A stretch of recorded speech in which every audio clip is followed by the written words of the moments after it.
এই বছর না, এই বছর এভাবে পরিকল্পনা হয়ে ওঠেনি। আসলে আমার পরিকল্পনা এভাবে প্ল্যানিং করে হয় না, আমি হঠাৎই ডিসিশন নিয়ে বসি। ঢাকাই সিনেমার শীর্ষ নায়ক শাকিব খান প্রথমবারের মতো মার্কিন অভিনেত্রী কোর্টনি কফির সঙ্গে জুটি বেঁধে অভিনয় করছেন।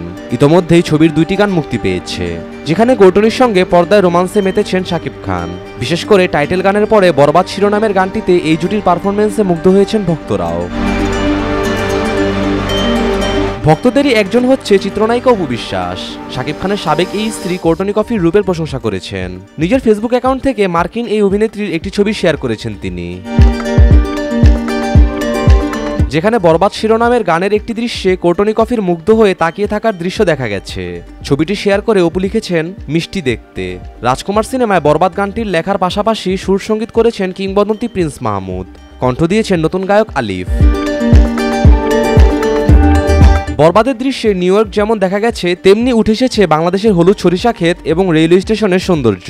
নায়িকা কোর্টনি কফির সঙ্গে শাকিবের প্রেমময় রসায়ন যেমন ফুটিয়ে তোলা হয়েছে, তেমনি রয়েছে বিরহের আঁচ, কারণ এই গানের মূল বাণীতে রয়েছে বিরহের বন্দনা। পারিবারিক সম্পর্ক এবং একজন স্বপ্নবাজ তরুণের বাংলাদেশ থেকে আমেরিকায় যাত্রার গল্পকে কেন্দ্র করে নির্মিত হয়েছে রাজকুমার চলচ্চিত্র।